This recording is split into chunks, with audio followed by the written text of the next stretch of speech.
Hello दोस्तों, नमस्कार। आज की इस वीडियो के माध्यम से हम बात करेंगे सेम की उन्नत खेती।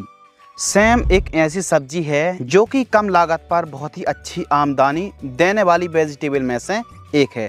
तो हमारे किसान भाई किस प्रकार सेम की खेती करना चाहिए, सेम की कौन सी वैरायटी लगानी चाहिए, कौन सी बीमारी आती हैं उनकी रोकथाम के लिए बेस्ट दवाई, बेस्ट खाद और एक एकड़ में कितना उत्पादन निकलता है, लागत, लाभ, मुनाफा, नेट प्रॉफिट, लाइफ साइकिल के साथ साथ संपूर्ण जानकारी इस वीडियो के माध्यम से डिटेल में दोस्तों समझने वाले हैं। तो चलिए शुरू करते हैं। सेम की उन्नत खेती। टाइमिंग की बात करें, वैसे तो आप 12 महीने सेम की प्लांटेशन, सेम की बुआई कर सकते हैं, लेकिन जुलाई से अगस्त का जो समय रहता है, खासकर यदि हम बरसात की बात करें तो जुलाई और अगस्त महीने पर आप बुआई कर सकते हैं। और दूसरा पीरियड्स रहता है दोस्तों जनवरी फरवरी महीने का, और अक्टूबर महीने पर भी आप प्लांटेशन कर सकते हैं।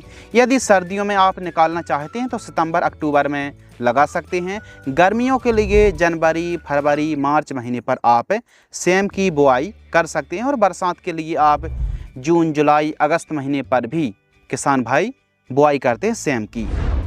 यदि दोस्तों हम खेत की तैयारी की बात करें तो खेत की तैयारी आप व्यवस्थित तरीके से करें। वैसे तो यह एक ऐसी फसल है, खेत के चारों साइड भी आप लगा सकते हैं जहां पर फेंसिंग होती है, लेकिन यदि आप खेत पर लगा रहे हैं तो व्यवस्थित तरीके से खेत की तैयारी करें।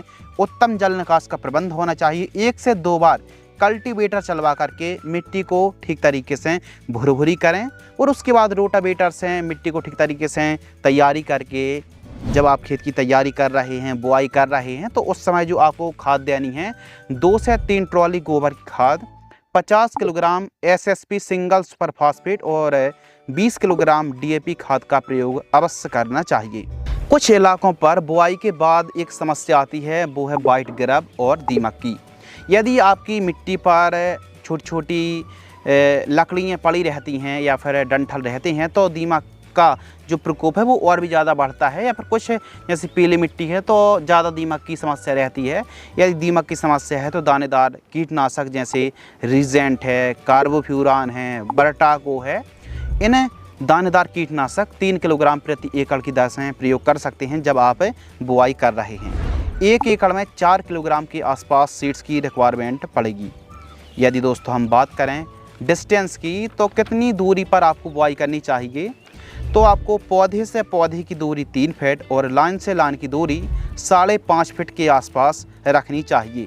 सेम का अच्छा उत्पादन निकालने के लिए आप मंडप विधि पर ही सेम की खेती करें, यानी बम्बू विधि से। जैसे आप इस प्रकार बम्बू देख रहे हैं, आप मंडप देख रहे हैं, स्ट्रक्चर देख रहे हैं, उसी प्रकार जैसे हम करेले की खेती करते हैं, गिलकी की खेती करते हैं, या फिर सब्जियों को बम्बू विधि से खेती करते हैं, तो उसी प्रकार दोस्तों आप सेम की खेती करें। सेम की शाखाओं को जो बेल होती हैं उनको ऊपर चढ़ाएंगे तो फिर आपको उपज क्षमता, क्वालिटी, स्प्रे करने में आसानी और बहुत अच्छा फ़ायदा होने वाला है। यह एक लंबे समय तक चलने वाली फसलों में से एक है।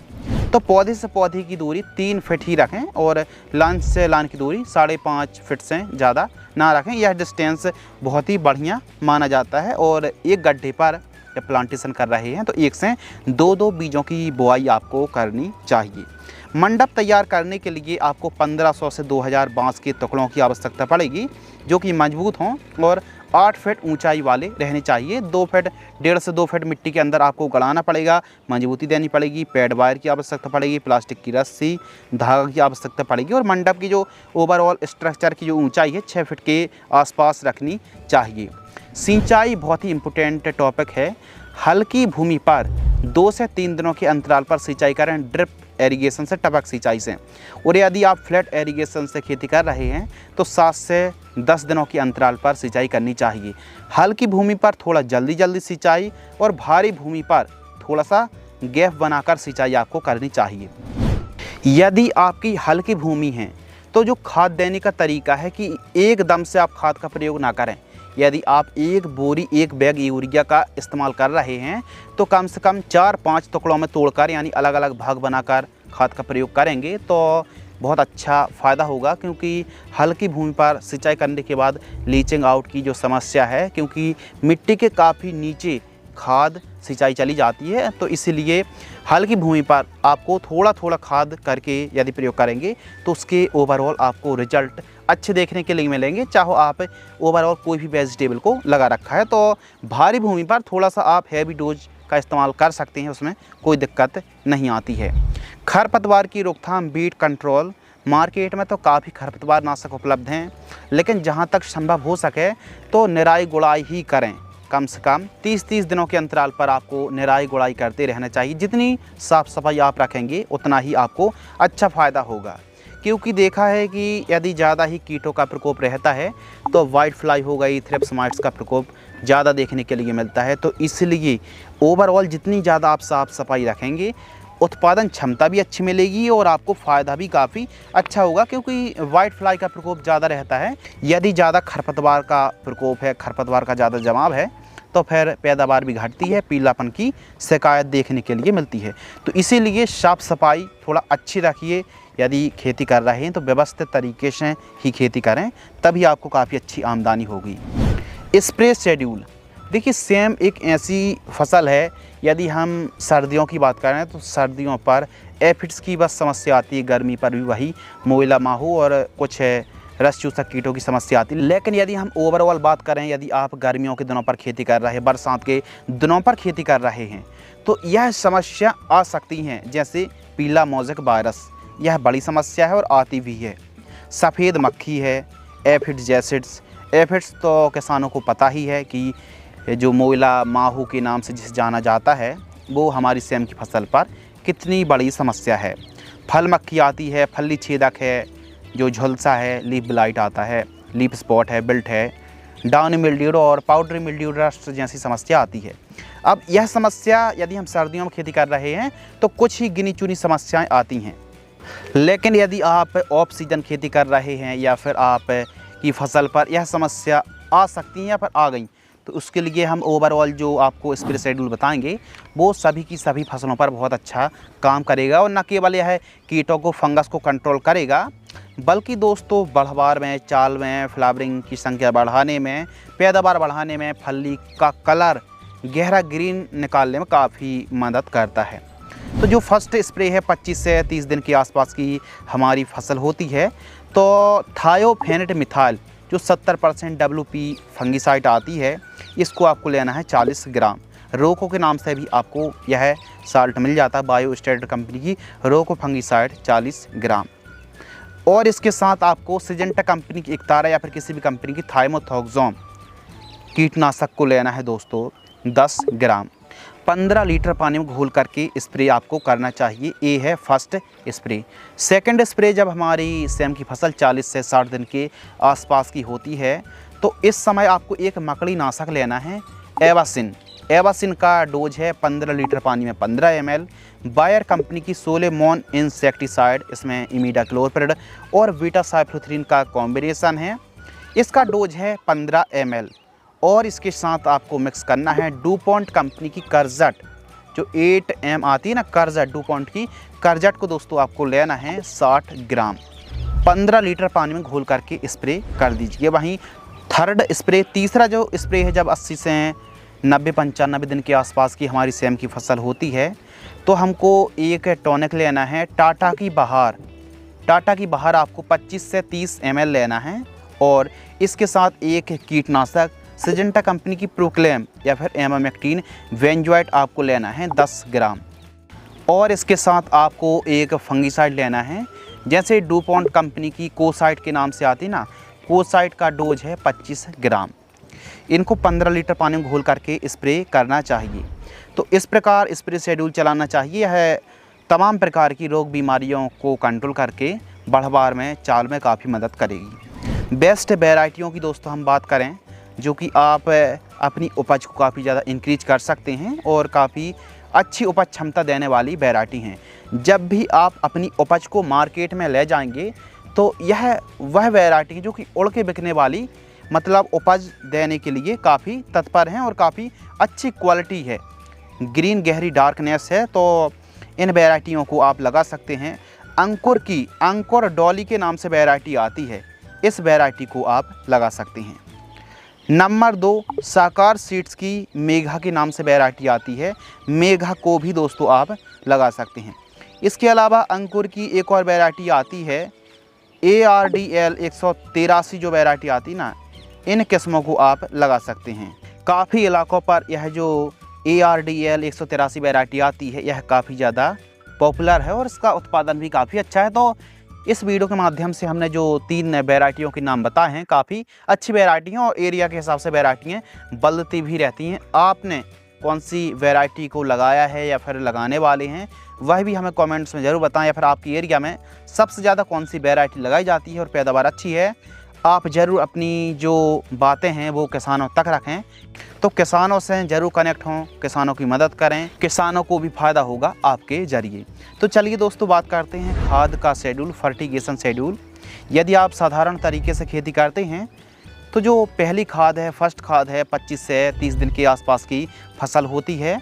तो जड़ों से लगभग 3 से 4 इंच दूर थोड़ा सा गड्ढा खोद करके छोटा सा माइक्रो न्यूट्रिएंट फर्टिलाइजर्स आपको लेना है 3 किलोग्राम और यूरिया और उर्वरक खाद लेना है 25 किलोग्राम प्रति एकड़ की दर से आपको प्रयोग करना चाहिए। और वहीं सेकंड खाद 45 से 50 दिन के आसपास की फसल होती है तो सागरिका दानेदार जो सीवीड एक्सट्रैक्ट आती है ना, 10 किलोग्राम और इसके साथ यूरिया ज़रूर मिला लेना 35 किलोग्राम प्रति एकड़ जड़ों के पास देकर सिंचाई करें।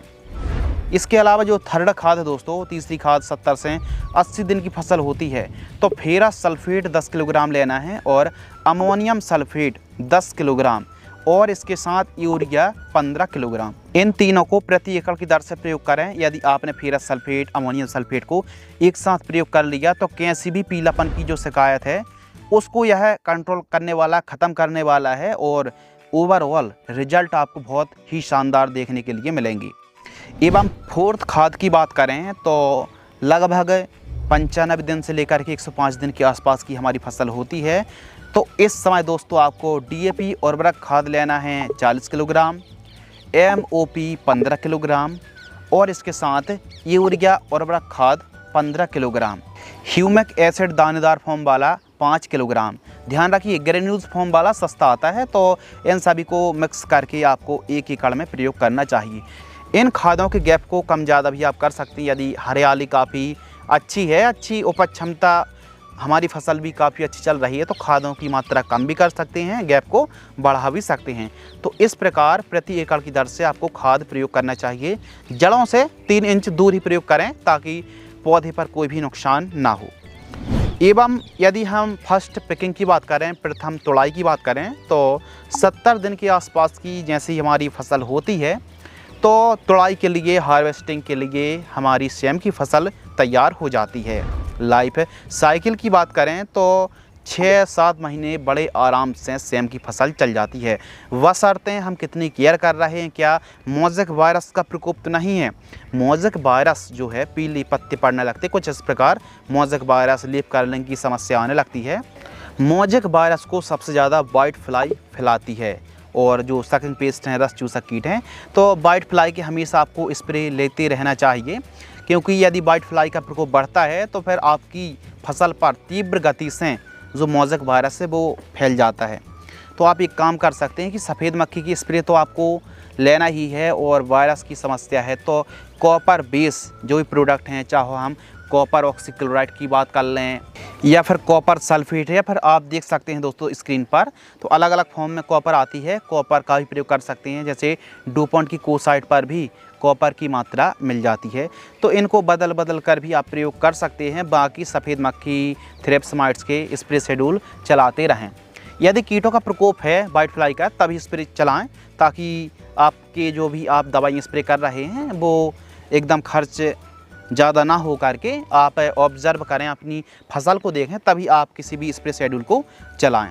बाज़ार भाव, मार्केटिंग रेट, तो जो मार्केटिंग रेट है सेम का, यदि थोक की बात करें तो कम से कम 20 रुपये का रेट मिलना तो तय है। इससे ऊपर आप 30 रुपये 40 रुपये तक का थोक रेट मिल जाता है, लेकिन 20 रुपये 25 रुपये एवरेज आप मान लीजिए। उत्पादन की बात करते हैं तो लगभग 120 से 130 कुंटल मिनिमम उत्पादन निकलता है। अब जैसी आपने केयर करी है, जिस हिसाब से आप यदि फ्लावरिंग स्टेज पर है, फ्लावरिंग स्टेज पर आपने माइक्रोन्यूट्रिएंट, ह्यूमिक एसिड, फास्फोरस जैसी खादों का प्रयोग किया तो फ़ायदा अच्छा होगा। वहीं जब फली स्टेज पर हमारी फसल होती, फ्रूटिंग स्टेज पर हमारी सेम की फसल होती, उस समय पोटास युक्त खादों का प्रयोग करना चाहिए। यदि आप ड्रिप से खेती कर रहे हैं तो 13-0-45 है, 00-50 है, SOP है, MOP है, इन खादों का प्रयोग करना चाहिए। और फ्रूटिंग स्टेज पर हमारी फसल है और यदि आप साधारण तरीके से खेती कर रहे हैं तो उसके लिए आप DAP खाद इस्तेमाल कर सकते हैं, MOP इस्तेमाल कर सकते हैं। तो जो पोटास युक्त खादें आती हैं इनका प्रयोग करने से फ़ायदा काफ़ी अच्छा होता है। और यदि फल की चमक क्वालिटी प्रभावित हो रही है तो इसके लिए एक काम कर सकते हैं कि बोरॉन और कैल्शियम नाइट्रेट का जो कॉम्बिनेशन है वो बहुत अच्छा काम करता है। अपनी फसल पर जब भी आप कैल्शियम नाइट्रेट का प्रयोग कर रहे हैं फ्रूटिंग स्टेज पर, तो कैल्शियम नाइट्रेट यदि साधारण तरीके से खेती कर रहे हैं तो 15 किलोग्राम प्रति एकड़ और 200 ग्राम बोरॉन लेना है।